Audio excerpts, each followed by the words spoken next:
İşte adın nedir? Ad name, senin adın your name, ne, what'tı. Yer değiştirdik, sonra yapalım. Bunu yapan var mı arkadaşlar? Kafandan çeviri yapmayı bırak.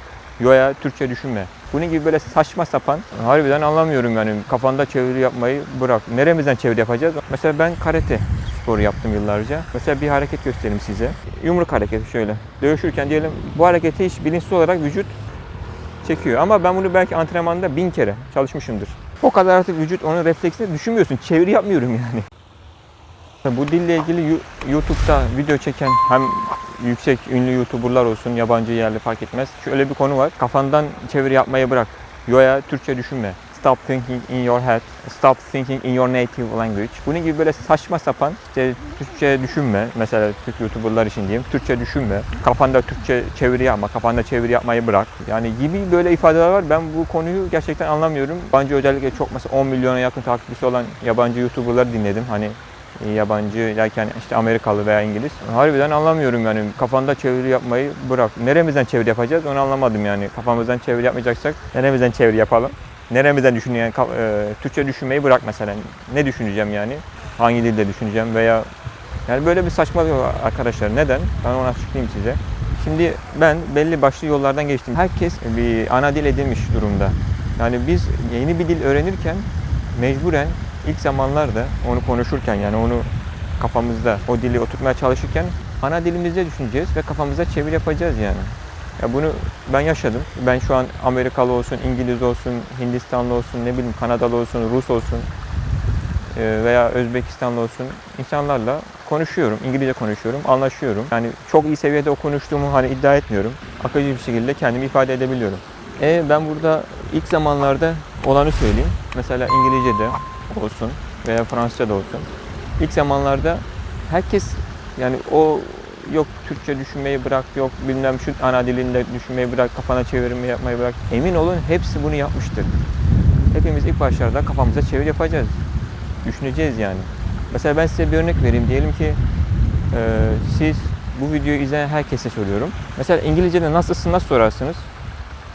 Herkesin cevabı kesindir. How are you? Değil mi? How are you? Bunu cevap vermek için düşünüyor musunuz? Yani kafanızda bir çeviri yapıyor musunuz Türkçeden? Yani nasıl, how, sen, you, işte İngilizce'de yardımcı fiil neydi? Are. Soru olunca yer değiştiriyoruz. You ile are you. Başa how getiriyoruz. Kim, ya bunu yapan var mı? Soruyorum ya. Bunu yapan var mı? Yok. Ya çünkü biz how are you belki 100 kere duymuşuzdur. Belki kullanmışızdır. 50 kere kullanmışızdır. How are you? Bunu artık biliyorsunuz. Veya what's your name? İşte adın nedir? Ad name, senin adın your name, ne, what'tı, yardımcı fiil your name işte it'e denk gelir. O zaman is kullanacağız. İşte soru soruyoruz. Your name is değil de is your name. Yer değiştirdik. Sonra yapalım. Bunu yapan var mı arkadaşlar? What is your name derken? Yok. Neden? Çünkü bunu ezberlemişiz değil mi? Yani dil dediğin şey de ezberdir. Bu belli bir kod kuruyorsun da her şey çözülüyor diye bir şey yok. Zamanla bunu konuşa bütün kalıpları ezberliyorsunuz. Yani mesela what's your name, how are you, how do you do, where are you going, ne bileyim hani böyle basit ifadeleri herkes kolayca ifade edebiliyor, söyleyebiliyor. Yani buna itiraz olan varsa lütfen yorumlarda yazsın fikirlerini. Düşünelim yani haksızsam haksız oldum yazarım ben. Hiç çekinmem yani.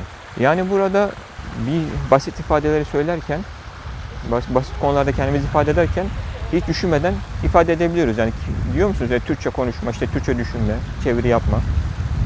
Siz bunu nasıl çözdünüz? Yani bir gidip bir yerde konuşarak mı? Yok. İşte o zamanla onu ezberlediniz yani. Diğer ifadeleri de eğer siz birileriyle konuşarak veya o ifadeleri alıp diyelim ki örnek they are crossing the street. They are crossing the street. Onlar caddeden karşı karşıya geçiyorlar. Mesela benim hani short videolarımda var. They are crossing the street. Yani bunu birkaç kere tekrar ettiğinizde zaten beyni bunu ezberleyecek yani. Bu artık çeviri yapma gibi bir imkanınız olmayacak. Şimdi burada püf noktası işin burada önemli olan şey sizin bu dili yani kullanmanız. İlk başta da tabii çevireceksiniz yani. Herkes çevirecek. Merhaba. Ama zamanla yani konuşa tekrar ede diyelim konuşma imkanınız yok. Aldığınız işte bir cümleyi Mesela en basiti ben geçtim. Diyelim uzun bir cümleyi alıp bunu ezberinizden tekrar ederseniz bu size konuşmaya çok büyük katkısı olur. Mesela diyelim benim short videolarımda hani bu video çekmenin de çok büyük katkısı oluyor. Başka bir videoda bununla ilgili bir şey paylaşımda bulunacağım. Mesela onlar diyelim sıra var, sırada bekliyorlar. Nasıl diyeceğiz bunu? They are waiting, bekliyorlar, in line. They are waiting in line. Ben bunu oradan diyelim hani örnek basit. Aklımda kalmış. They are waiting in line. Hani ben bunu çeviri yapmadım ki. Yani çeviri yaparak öğrenmedim yani. Hani ben oradan gördüm. İşte diyelim video çekerken çalışmış oldum. Kendimi dinledim. Yani burada yani böyle kafanda çeviri yapma, işte çeviri yapmayı bırak.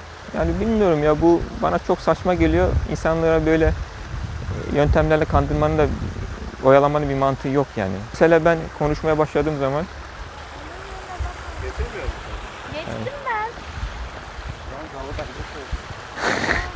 Pardon.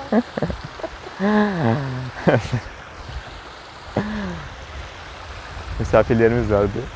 Nerede kaldık? Yani demek istediğim hani öyle bir husus yok. Siz konuşmaya diyelim ki biriyle oturun karşılıklı, evet belli bir seviyede çalışmanız lazım. Sıfırdan oturup İngilizce konuşamazsınız yani. Belli bir girdi olması lazım tabii.